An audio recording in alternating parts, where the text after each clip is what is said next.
who are subscribed aren't. Yeah, I don't. Wait, what flip did I just say? You know what I meant. I meant 70% of the people who watch me are not subscribed. Please hit that subscribe button. It's down there. It's free. Okay. Thank you. So in today's video, I am actually going to be showing you some books that I got. It's a book all.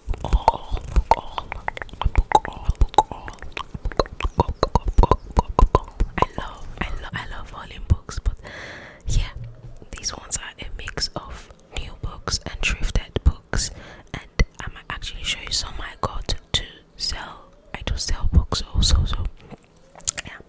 Let's start with the new ones first. These are the new ones.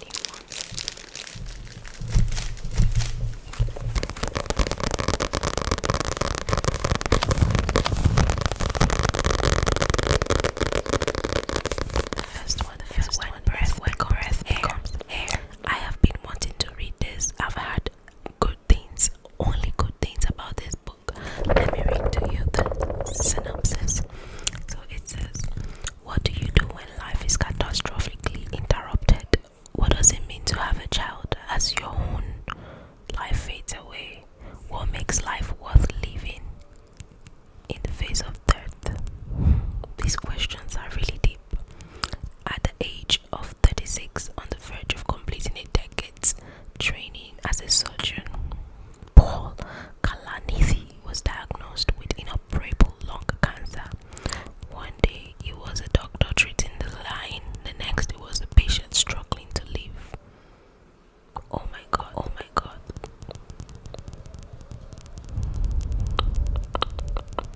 When breath becomes hair chronicles Kalanithi's transformation from a medical student in search of what makes a virtuous and meaningful life into a neurosurgeon working the core human identity, the brain, and finally into a patient and a new father. So apparently, I think this is about his struggle as he becomes a new father and also struggling to live. And you know, he was once a doctor, and I think there's this particular saying that is, patient, a doctor is a difficult patient because they be like, oh, you're doing it wrong. And so I'm curious to read this, and I know it's gonna be very heartbreaking and touching. The next book I got, the number two.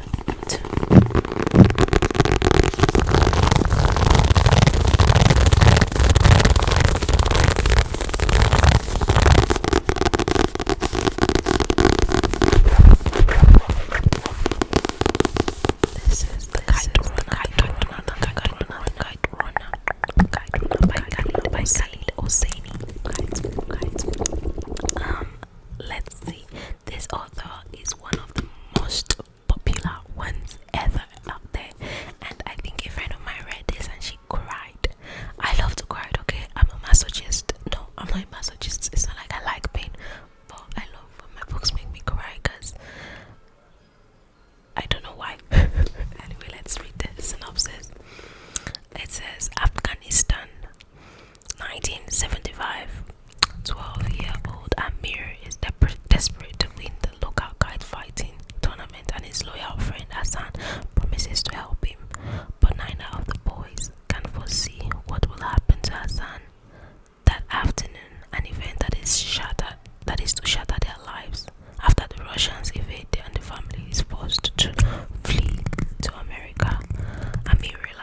hate them so much anytime I have them. The only exception was Cersei, and that's because for Cersei I have not been able to find the normal size paperback, and immediately I do.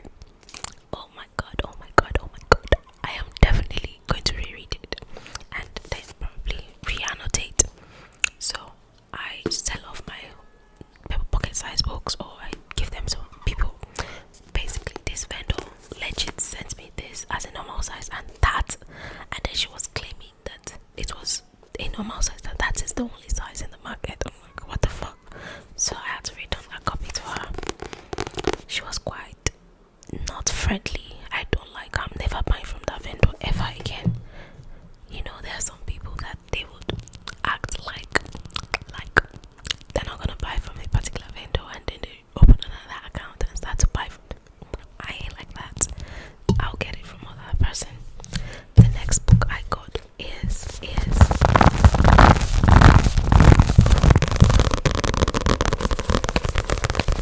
The Bell Jar by Sylvia.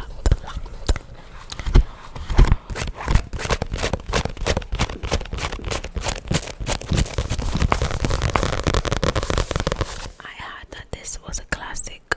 Oh, is now a classic actually. That is exciting. I this person is coughing a lot. I have not read any classics yet. So let's see. Working as an intern for a New York fashion magazine in the summer of 1953, Esther Greenwood is on the brink of her future, yet she is also on the edge of the darkness that makes her world increasingly unreal. Esther's vision of the world shimmers and shifts day to day, living in the sultry city, her graced men friends, the hot dinner dances. It's just about this girl. It's nothing. But well, I don't know what to expect from this. Tell me, guys, have you read this? And if you have, what do you think about it? Is it good? Is it romance? It sounds like a literary fiction, basically.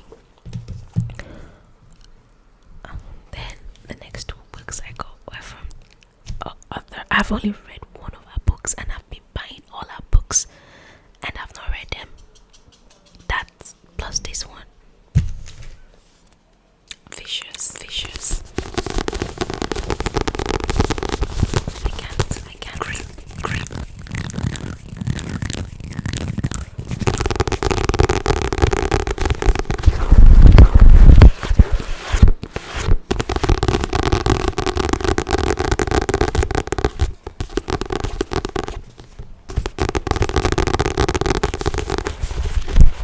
Vicious by V.E. Schwab. And I also got Vengeful.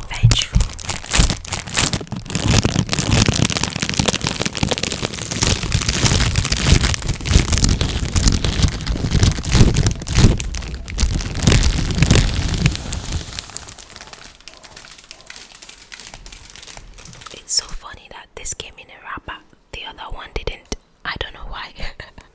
That's so bizarre. It feels different. Yes. Oh my god, they are so freaking beautiful. I love these covers. Okay, so I'm not going to read the synopsis for. Wait, I just noticed something. Look at this. She has a gun and also heels. So definitely it's about a girl, I think. And this one is obviously a guy. Can you see? Anyway, I'm only going to read the synopsis for this because that is a book 2. This is a book 1. Vicious by V. Schwab. Okay, so Victor and Ella started out as college roommates, brilliant, arrogant, lonely boys who recognize the same ambition in each other, a shared interest in adrenaline, near-death experiences, and seemingly supernatural events. Really reveals an intriguing possibility that under the right conditions, someone could develop extraordinary abilities. But when their thesis moves from the academic to the experimental, things go horribly wrong. 10 years later, Victor breaks out of prison,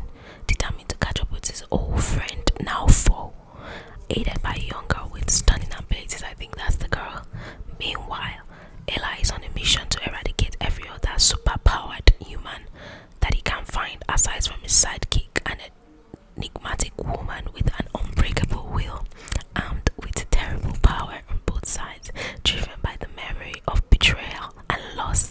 The arch nemesis have set a course for revenge, but who will be left alive at the end?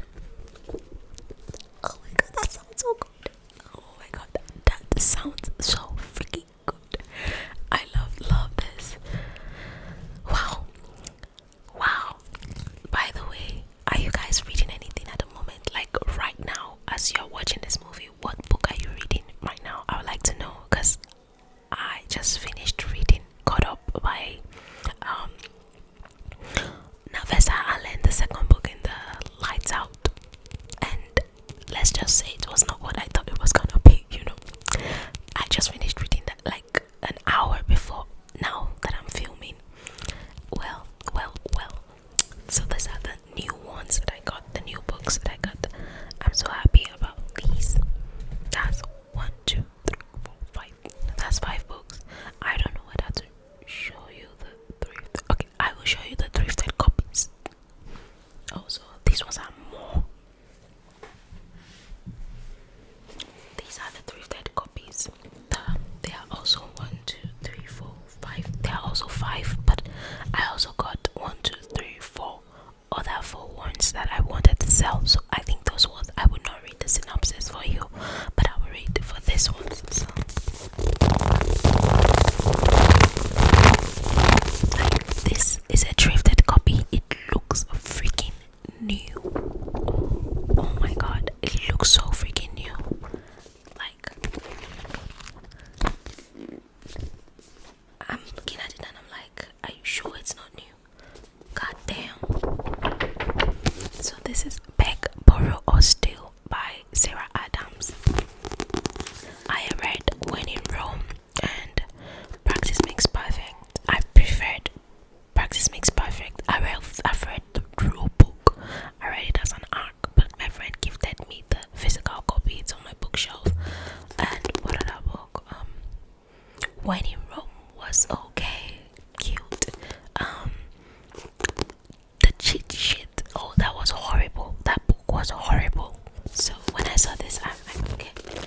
I think this is the 3rd book in that series. I would really love to read it. Then I will decide if I want to keep it or not.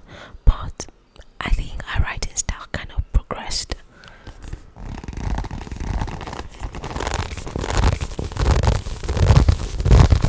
I think this is like enemies to lovers. I don't want to read the synopsis. The next one I got is also thrifted. Oh, like I already told you, it's Loveless.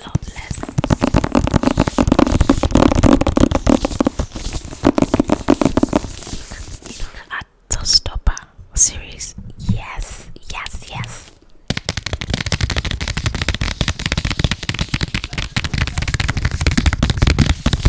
Look at it. It's so freaking cute.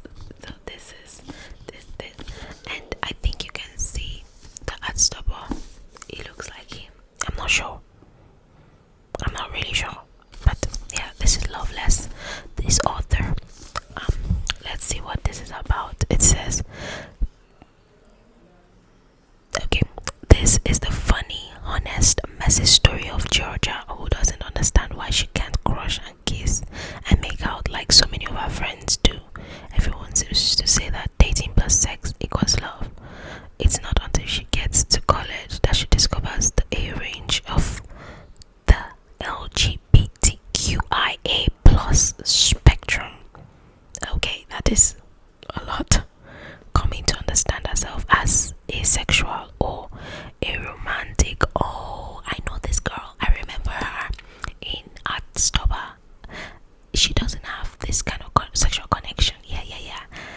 So disrupting the narrative she's been told since birth, isn't easy. There are many mistakes along the way to inviting people into a newly found articulation of an always known part of your identity. But Georgia's determined to get her life right with the help of, and despite the major drama of, her friends. Okay, I remember her. I think she's the sister to someone. Yeah, I remember her. That is actually really. I'm intrigued. Honestly, I am intrigued. But there's a rip. I don't know what happened there. And this is the cover. Pretty ugly. So it's just. Yeah, that's that. The next one I got is so freaking beautiful. The cover. Gosh, oh my gosh, look at this.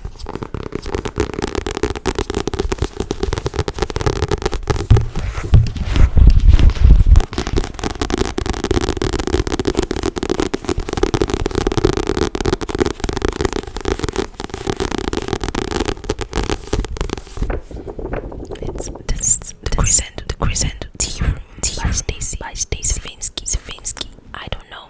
I've never heard anything about this, but I'm thinking it's a cozy fantasy, witchy vibe. Like, yeah, and this is my vibe. Okay, my camera is dying. God damn. I will change it up and I'll be right back to read the synopsis. Okay, I'm back.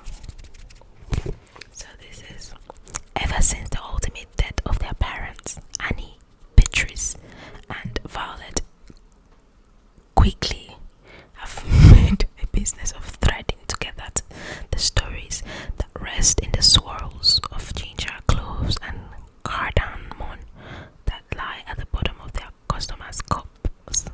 Their days at the tea shop are filled with talk of butterflies and good fortune, intertwined with the sound of cinnamon shortbread being snapped by laced fingers. That is until the council of witches come calling with news that the city diviner has lost her powers, and the sisters suddenly find themselves being pulled in different directions.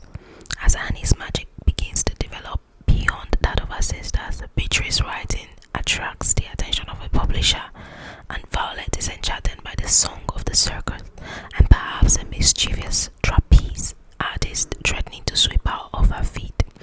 It seems a family curse that threatens to separate the sisters is taking effect, with dwindling time to rewrite their future and help the three other witches challenge their own destinies. The Quickleys set out to bargain with fate, but in focusing so closely on saving one another, would they lose sight of themselves? This is actually giving found family cozy, this cozy vibe basically. It's a witchy book. Okay, I didn't even know it was witchy. I just thought it was fantasy. The next book I got is, oh my god, I'm so sorry. Okay. My Brilliant Friend by Elena Ferrante. This is actually defective. I didn't know that.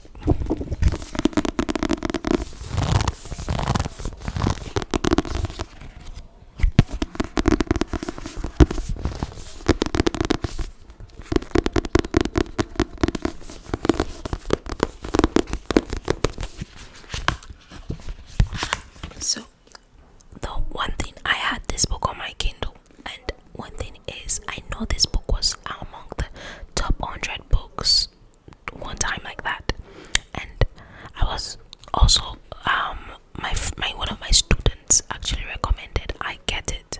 So, okay, the synopsis is here. Is that from one of Italy's most acclaimed authors?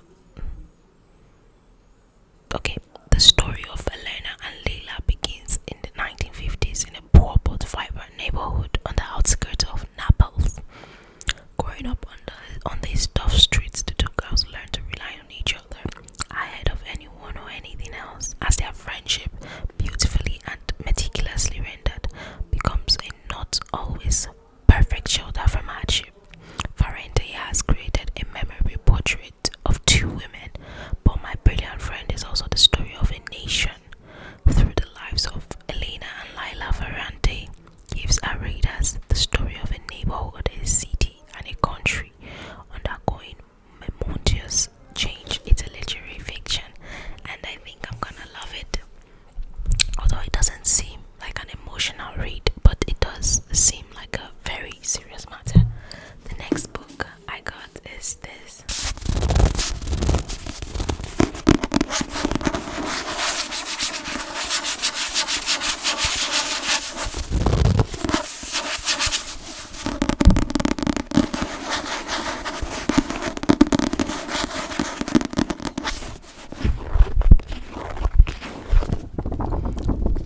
Where's the synopsis?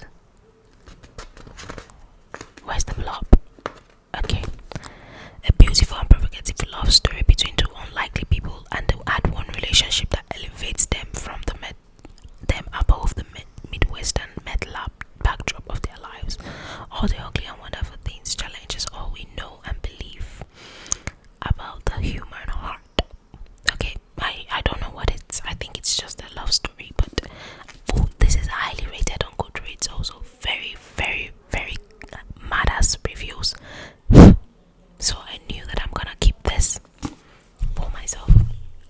So I'm gonna show you rapid fire these ones that I'm going to be selling off. Not because I'm not interested in them, but because I feel like they are books that even if I read them, I will still end up selling them. So why don't I just sell them? So the first one is Secrets Never Die, by Vincent Ralph. This is a very, I like a thriller, but YA, I guess. I'm not sure. Then there is this one, Fallen by Lauren Kate.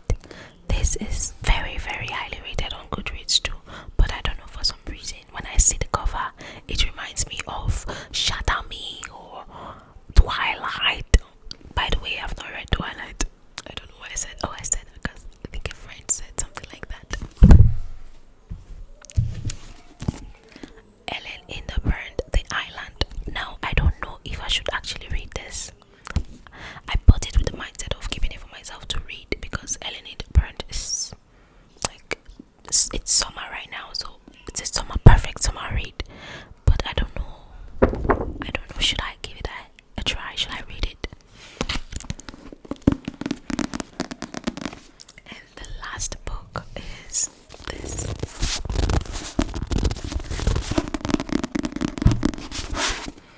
The Book of Lost and Found by Lucy Foley. I think this author is like a thriller author, but this title does not actually seem thrillery. Like it sounds like a fantasy book or something. See, it's a